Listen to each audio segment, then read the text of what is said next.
Heavy metal My rock. global mind.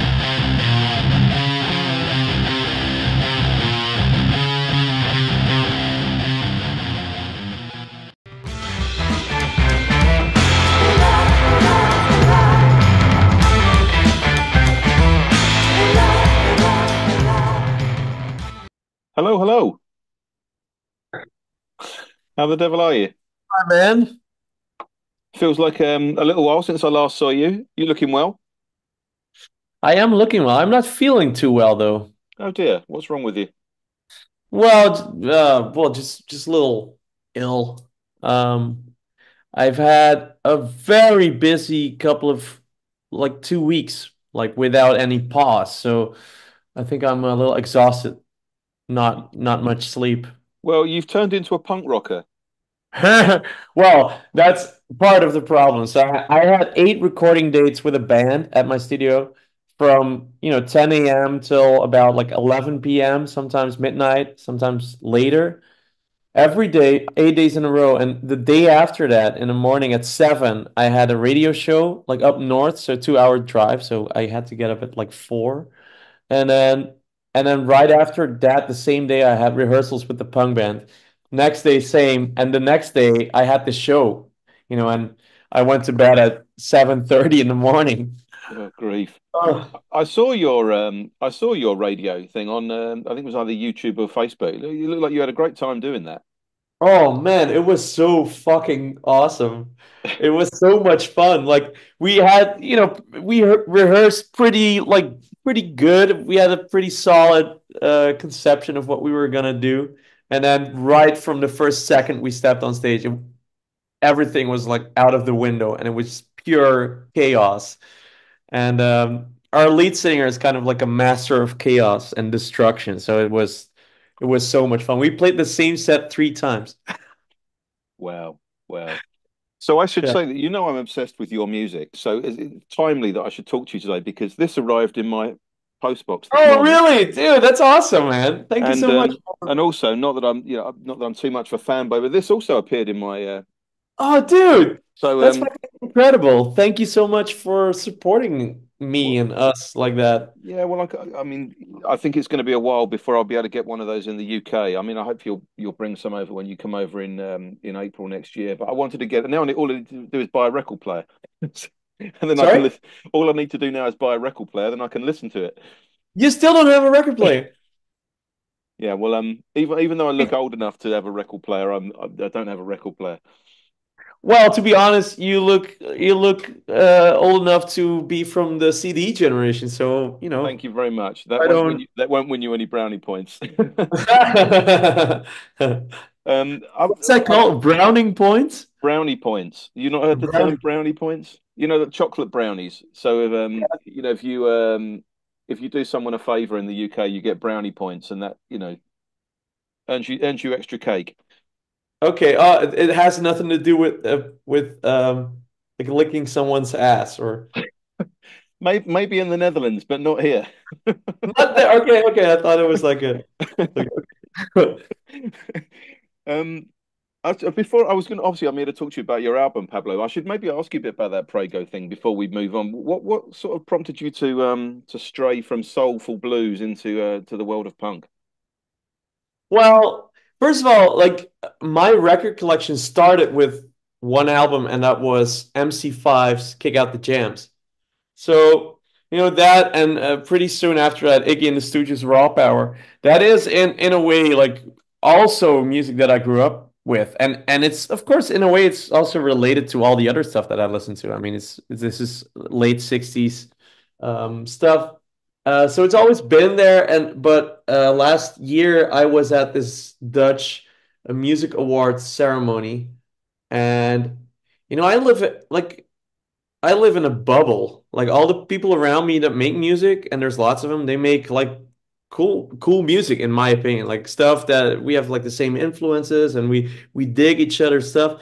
And in my mind, that's a large part of the Dutch music scene, but it isn't, in fact. So at that Dutch awards, music awards ceremony, I got a taste of what Dutch music sounds like, and I was appalled by it. It was just auto-tuned uh, garbage, I think, uh, with stripped from all its like beautiful things that beautiful human things. It was like plastic music, and all through that ceremony, I was like, oh, if I could only like get on stage with a bunch of marshals and just blow these people away with like something very loud and powerful and stupid, that would be great. And then the next day, I contacted my studio neighbor, Eve, who I didn't know if he was into punk, but I asked him, like, dude, you want to start a punk band? I want to play bass. And he was like, yeah, fuck it, let's do it. I kind of I mean, I'd love to know how the show went because you played what on Saturday, didn't you? So Yeah, we played. Yeah, that was the story I just told you. Or he didn't record that. no, but I mean, you said you played the set 3 times, but I mean, did you get a lot of kind of did you get a lot of sort of Dewolff fans there, or did you have people that did? I mean, did they turn up knowing that what they were going to get? It must have been quite a shock to the system. Yeah, it was like the venue was super special. It's like a what's it called in English? Kraakpand, squatters place. Okay, So it's very like industrial, weird. They have all these weird half illegal raves there, and that's the place I wanted to play with this band. And the fee was five euros, voluntary fee, so people didn't have to pay. So it attracted kind of a different audience than normally comes to the Wolf show. I mean, there were some the Wolf people for sure, but there were also like a lot of like 20, 21-year-old kids, like alternative kids, and that was fucking awesome. yeah. Because by the third time we played, well, we didn't play the full set 3 times. We played the best songs 3 times, and by the third time, like everybody was like screaming along the lyrics, and everything was just yeah fucked. Well, you know that I mean, punk's making a bit of a resurgence over here, isn't it? We've just had the Sex Pistols have just been playing over here. At least three of the Sex Pistols have been playing in the UK in some quite cool places, actually. Really? Um, Oh, with that's great. no, I'll get his name wrong, but Frank Carter's been singing with them, and he's a monster on stage. But yeah, like so Steve, Paul, and Glenn Matlock have been playing together. They've done about 4 shows, including one actually. There's a venue they played called Bush Hall in Shepherd's Bush that you should play. It's about the same size as the O'Meara, but Okay. it's quite iconic. It's quite iconic, and lots of really cool people have played there over the years. Um, And they play there. It sounds like a very small venue for a band with that status. They play there because they just want to they just play. well, they did that as a kind of tester, and it sold out within about 2 minutes, and then they played some much bigger shows. But Okay. yeah, I mean it's just mad to think that like the those iconic punks from the 70s are back still doing it, and maybe you should bring Prego over here when you get when you get bored of doing the soulful blues stuff.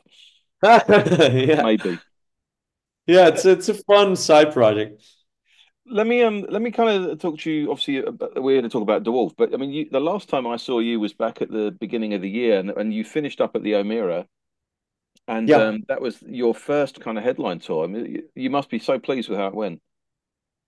Absolutely. You know, I don't know if I've said this before, but people have been like warning us about the UK for years. They said like, oh, it's gonna be a real grind, and people don't take care of you, and people are and the audience are super skeptical about everything because there's so much good music from the UK itself. And that was kind of the idea that I had in my head somewhat. And then when we came there, it wasn't like that at all. But we had already noticed that with the previous tour that we did as a support for Jared James Nichols. So we kind of knew what to expect, like from the audience, but I didn't expect it to go so well, like also in terms of like ticket sales, because in my mind, like a country like Germany, we've been playing for 15 years and things move very slowly there. And UK it has only been like, I don't know, our third year or something that we've actively been like releasing and promoting stuff in the UK. So it feels Yeah, it like took off. It took off, and I think this partly is because your music is so authentic, and it's And I mean, don't have to tell you how good your band is. You know how good your band is, but I think that your stage performance is really high energy, and people just find that infectious, and they just want to get off on it. So doesn't Yeah. surprise me. And I'm sure you will have seen a lot of people followed you around from show to show. Yeah, that was something that surprised me as well. There was this one couple, Miranda and Nick, and they traveled to like, I don't know, 5 out of 8 or 9 shows. Wow. It was crazy. And they're so sweet and they bake cakes for us and stuff. And there's also this guy, oh man, whose name I keep forgetting, but he showed up a lot on that tour, but he also recently showed up in the Netherlands in the Right. audience. Okay. Yeah. So yeah, man, people seem to be like super into it and super loyal. And that's absolutely great. Well, people. You speaking of people that follow you around the UK and then travel to the Netherlands. I've already told you I'm going to come out and see you at Dewolff Fest. I'll ask you about that a bit later on. Yeah, that's But great. I mean, I was pleased to see that apart from your headline tour, you came back a couple of times later in the year. You played Cropperty, which I think is a perfect fit for you. And then you were over in Ireland for that Rory Gallagher show. That was amazing too. I mean, Yeah, I mean, those two I don't want festivals to be amazing. amazing all the time, but all of their shows were like really cool. Yeah. I And was really above our league. That's what it felt like. I was like, don't what? give me that. How is this possible? I wasn't sure whether you'd be in the UK this week, actually, because I think you and I have spoken before about Rory Gallagher's guitar collection has gone on for auction this week. I think it may actually been either yesterday or today, but Oh, really? yeah, So I did see some videos on Instagram of like some of these like I don't know guitar influencers that are playing Rory Gallagher's Strat. yeah. Well, I say a man of your love of vintage guitars, I suspect that would have been a very dangerous place for you to be with an open checkbook.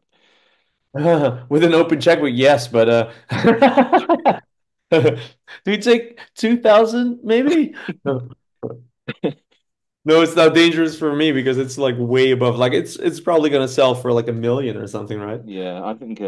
Well, I'd be interested to see what it goes for. And so the auction's on this week. Well, let's kind of talk about your new album because when you were over here in the UK, I think you were sort of teasing people with saying that you were just about to go into this iconic studio, and Yeah. you would have left people guessing, and then to go off to Muscle Shows, amazing. Um, Yeah. It was how did that come about? well, we were supposed to record an album with Chris Robinson. Like he offered to produce our next album back in Mhm. 22 when we were touring with them.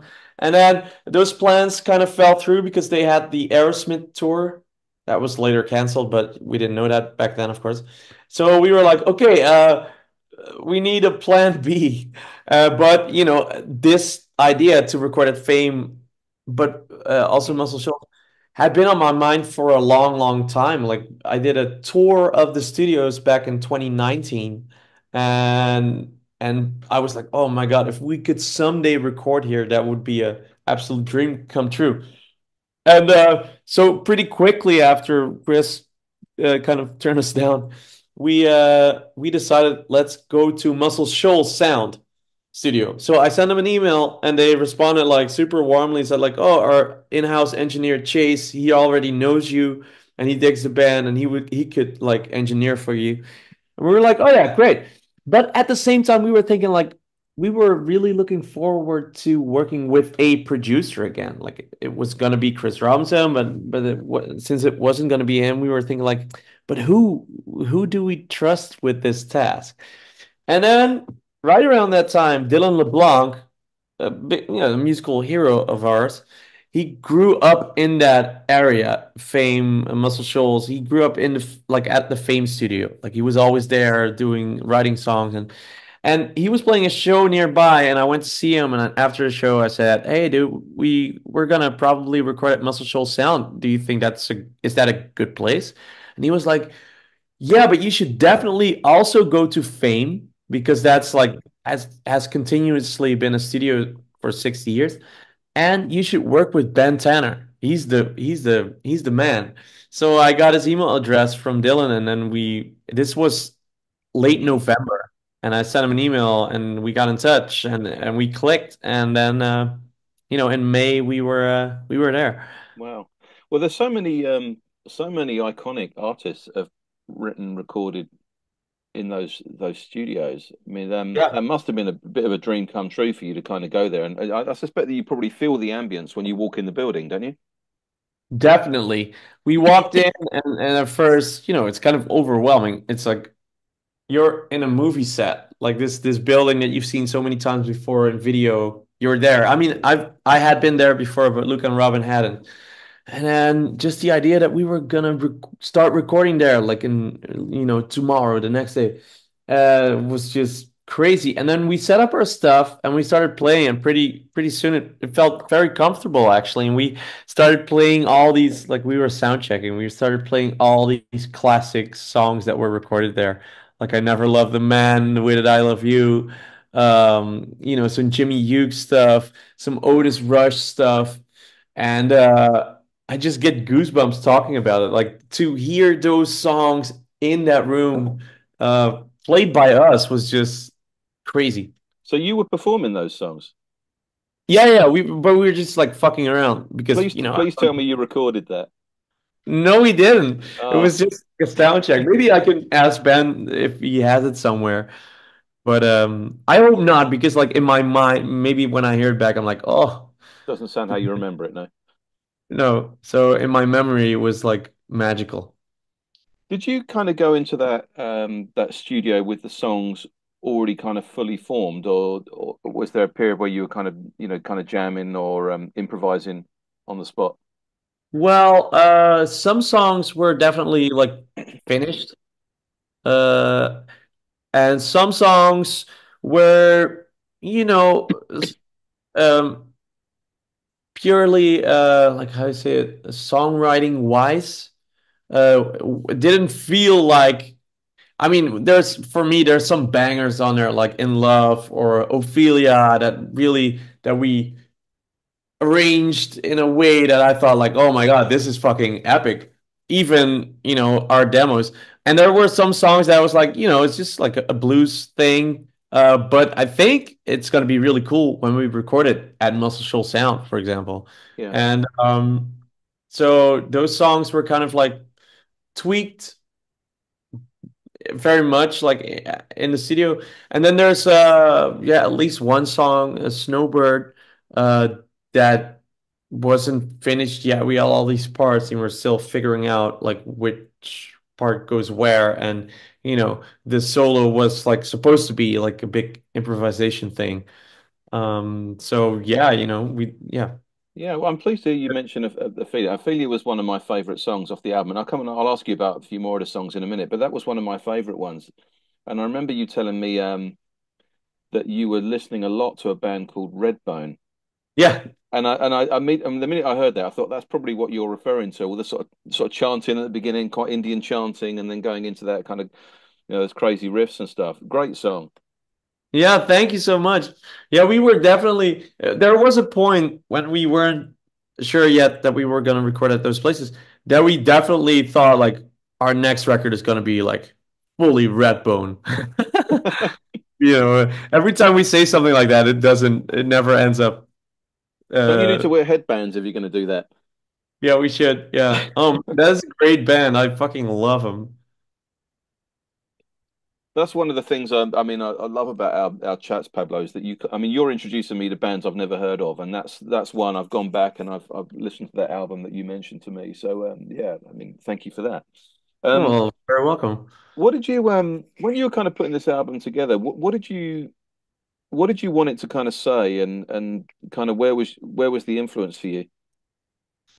The influence was, I don't know, weirdly, there weren't like any like new bands or new old bands that I discovered that had a big influence other than Redbone, but I've known them for many years as well. But I just discovered some like new stuff that I didn't know before.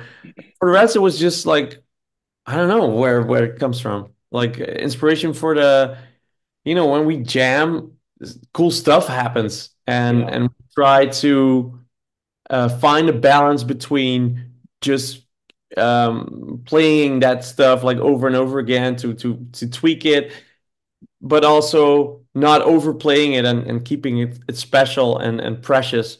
Um, and I don't know, I had a lot of inspiration for lyrics from different places. I was very influenced by this book that was recommended to me by Chris Robinson, and that's The Man with the Golden Arm by Okay. Nelson Algren. And that was one of them. That's very in Out on the Town is very much like inspired by that, and some other ones. And my own like struggles in life, like relationship struggles, have definitely led to, well, 4 or 5 songs at the least. Oh dear. What are you struggling with? Is this the big reveal for me, Pablo? Well, I've been married to the same woman for 10 years. We've been in a relationship for 19 years. So, there's bound to be stuff that there's some stuff that we're dealing with at the moment, but also back when I was writing. And that definitely found its way into the music. Yeah, well, I mean, you can hear there's some songs on there where it feels like you're talking about different characters, and I'm wondering if those characters are people you know, or whether it comes back to you. So maybe we'll touch on that. Yeah. But I mean, one of the interesting things for me is your last album, Love, Death, and In Between. I think that will be seen by many as your strongest album to date. I mean, they've not heard Muscle Shoals yet, and that one may shine through. But that was such a big album, both musically and also kind of thematically, lyrically. With the topics that you picked. And I Yeah. would imagine that would have created quite a bit of pressure for you to go into a new album with the success of that, especially with Night Train being such an iconic tune. Yeah, in a way, maybe yes, but we always approach every album with like a fresh like concept that is gonna set it apart from the previous album, like anyway. So in a way, yeah, I mean, I love Death and In Between. Um, it's a little long, maybe. When I think back of it, I'm like, I don't know. I'm not sure if it should have been like 4 sides. Um, but the idea for that one was like as many people in a room as possible, almost, and just play everything live. This one, the concept was like entirely different. It was like just the four of us, so the three of us with the bass player playing, live as much as possible. But we definitely are gonna do overdubs on this one, and we're definitely gonna go for the best takes and not just for you know, um, like the last one where it's like, okay, if 70% of the band likes a take, that's the one we'll use.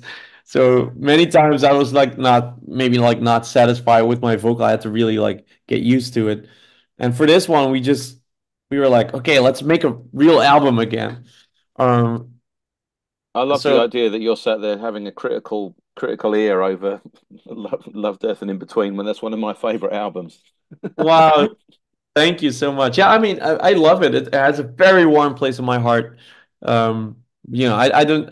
I listen to it many times before it comes out. I have to like if we mix it or it comes back from mastering, and then once it's out, I never play it anymore because we've heard it so many times and we hear it like we take it on the road. So Yeah.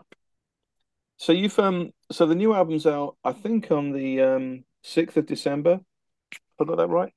And so far, the only thing that people will have heard is the first single. They will have heard "In Love." What made you choose that song as the first single? um, because well, it's uh. in a way, like it combines all of the stuff that we think is cool and maybe like in this day and age unique about our music. Like it has the double vocal thing, it has the big riff, but also like the very soulful, almost impressions or Curtis Mayfield inspired verse. Yeah, for me, it kind of has it all. Like if people ask me like what is Dewolff all about, like that is one of the songs that I probably would show to them. Okay. My favorite song on the album is "Out on the Town." and I can't describe to you why I think that's my favorite song. Um, but I just really like the vibe that you had going with that, and I'm curious to know kind of what you were, what that song was about, what inspired it. Well, that one was very much influenced by Nelson Algren's book, Man with the Golden Arm, which is basically about a bunch of like low lives in 1940s Chicago, and it's beautiful. It's like it's poetry, and for me to read it in English was really hard. I had to like every page I had to read like three times, but it was worth it. And I wanted to take that random, almost random kind of storytelling into a song. Like I admire that a lot about guys like Tom Waits. Like they talk about people as if it's logical that they talk about them, or like it's very specific. Like there's a name in there, there's like an action in there, and it's super real because it's so specific.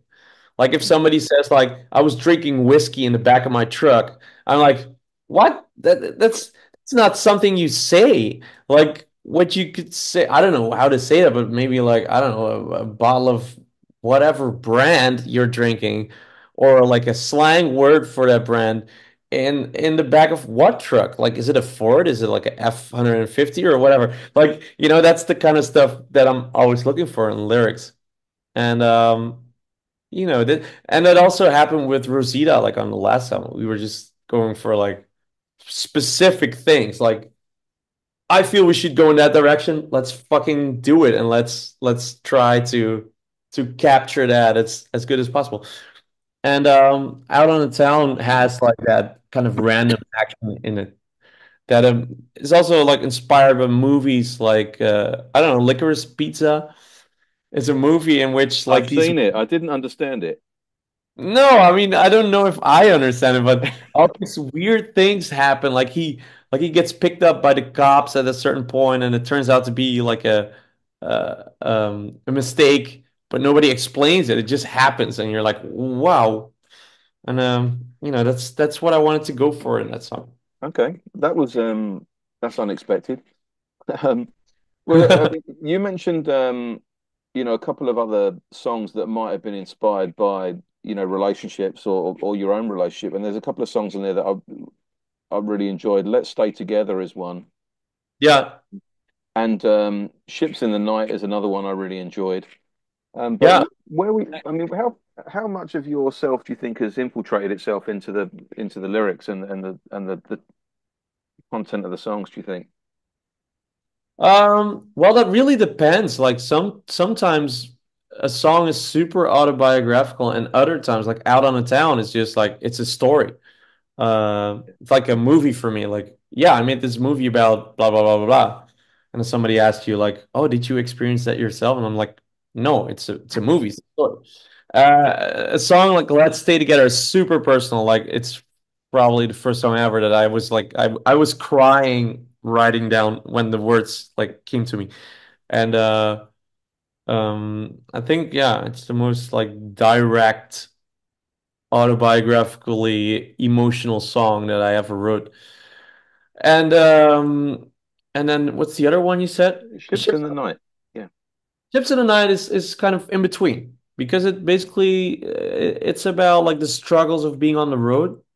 But I always there's a voice in my head that's like, yeah, but it's also the most beautiful thing ever. So, this is just like the maybe like the dark side of it, like being away from home, missing the ones that you love. And yeah, and that little voice that goes like, you got to do more. Like it's not good enough. Do more. Work more. Um, yeah, Well, you're about to go. I mean, we can maybe talk about your tour. I know you've got a couple of months off, but